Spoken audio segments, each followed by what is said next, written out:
Yeah, apologies for anyone who looked in the program and saw this session called "How to Train Your Dragon," but it didn't have the subtitle. And so, if you were thinking you were going to get an advice session on how to pitch your idea to Stephen later, I'm afraid that's not what this is.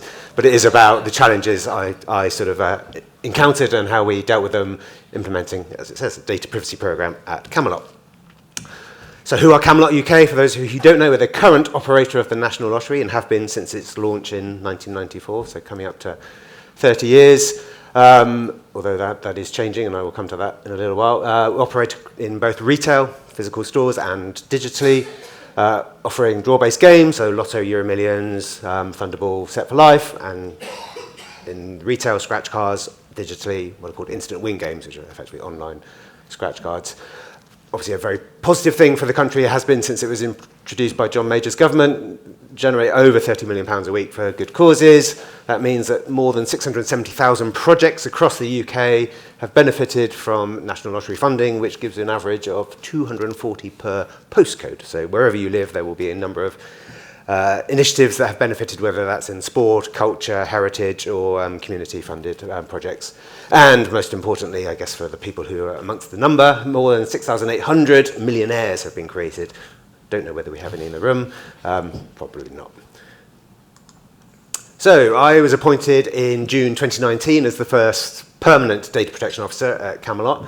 Prior to that, senior member of the legal team had discharged the function. They'd had a couple of consultants had come in and done their GDPR program, but there wasn't anything that was sort of running BAU. So what was the challenge that I was sort of faced with? So that we had more than 12 million registered online players, so the personal details of that number.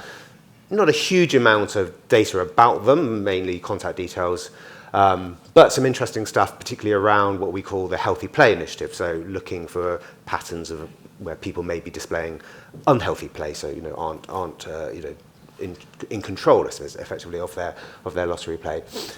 Personal information around, well, so 43,000 retailers. That always presents an interesting challenge because at the one extreme you've got, your big multiple supermarkets, so, where the information you hold will be, the store phone number and probably a generic contact email address. So I don't know whether it's boroughhighstreet@tesco.com, I noticed as I walked past. But then you get a lot of the smaller independent retailers where certainly the phone number and the email address may well be both the business contact details, but may also be the individual's personal details. So there's a blurring, there's a grey area. So retailers, some are personal details, some not. And then, of course, we've got our employees, only just under 1,000 employees. So what did we do? How did we achieve this sort of improvement in our data privacy program and in our data privacy culture? I mean, one of the things that's been really gratifying and satisfying for me as the DPO is the support from the top level, from the board. I guess the fact that they resourced a permanent data protection officer is a good sign in itself. But what we now have is data protection as a standing item at what's called at the board level audit risk and security committee. So once a quarter, I go to the board, I give them an update and I take their questions, but it shows, and that's been ongoing now since 2019, shows that there is a high level interest and focus, in this as a topic. And that's been sort of manifested itself in other areas. So we have our mandatory training that all employees have to do both upon joining the firm, but also on an annual refresh. And data protection is now one of those courses that you have to do. And interestingly, for us, the completion of your mandatory training is one of the criteria that has to be satisfied to be eligible for the annual bonus. So, staff have got a big incentive to do their mandatory training, which means everyone is doing that data protection refresher training on an annual basis. In addition to that, around our bonus targets, we have obviously financial targets, but we also have an integrity target. So as a company, we have to, achieve certain hit targets around integrity, which is primarily around not having too many incidents. So again, that's a really good way to be able to just get people's minds focused on the importance of doing data protection and other things, information security, etc., correctly. In addition to the role that they stood up for me, we've also been able to resource what we would call a first-line data governance / data privacy team. So that's now a team of 4 that's been augmented over the years, which has been really instrumental in helping us achieve a lot of the things we've done.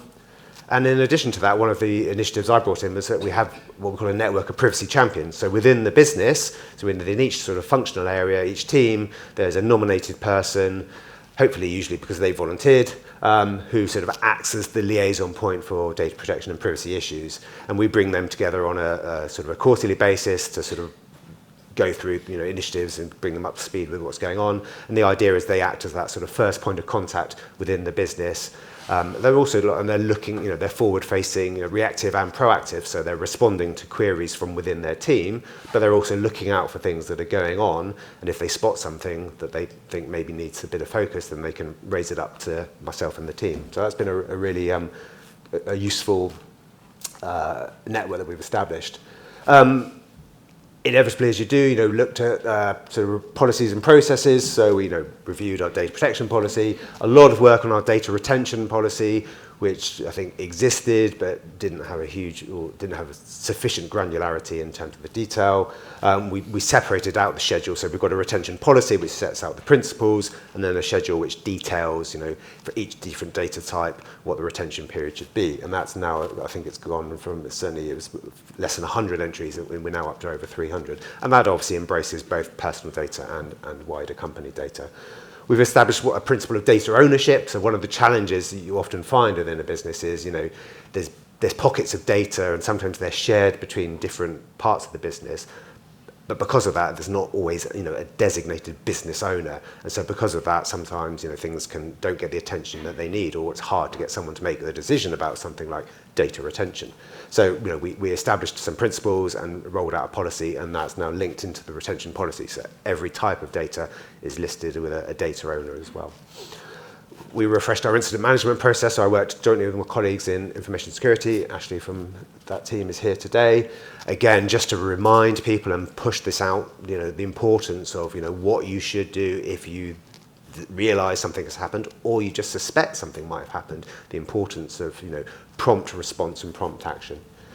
And then one of the things that's been really, really helpful, I think, for me is so the DPIA, this is what's called the Data Protection Impact Assessment, which was included in the GDPR as a requirement, but we've baked it into what we call our change management process. So any new project going through that process has to go through a series of gates, and basically before it can pass those gates, if it involves personal data, then they have to complete a data protection impact assessment, and I have to basically approve it, and without that it cannot progress through to further implementation. So again, a really great way that we've got buy-in from the business, because it's privacy by design in effect. So those are some of the more maybe sticky type things that we've done, but then we want to do some sort of carrot things as well, so to kind of encourage people in a more positive way. So we've got an intranet, we established a data privacy area within that. We regularly publish blogs on sort of topics just to try and get people's attention and focus and again raise their level of understandings. One of the things that's been really helpful is we worked again jointly with the information security team and sort of piggybacked on what they previously had was their cyber awareness month. We've sort of added to that. We now have cyber and privacy awareness month every September, so it's just finished. And last year we worked with a company called Cyber Maniacs, an American company, and did some quite interesting videos. And our colleague at the back is going to very helpfully open up the link, and we're just going to have a quick watch of a highlights reel of the videos we put together. Hopefully this will, so we just play this one here.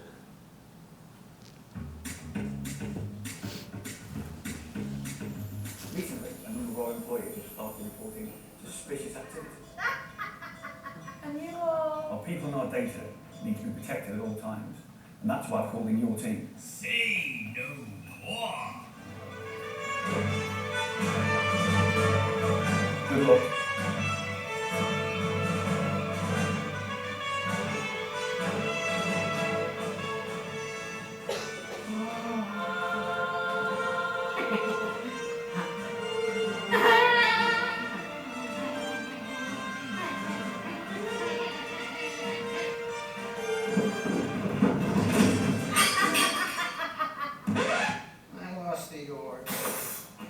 I think you've got something that belongs to me.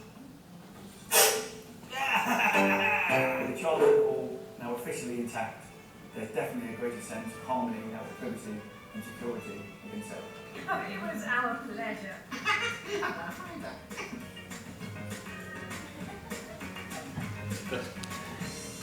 So just, a really a fun way of working. And I have to say that's Nigel Relton, our former CEO. So, just to prove, I guess, how invested the board in and what we're doing. Not only did they agree to fund it, but they, he played a part.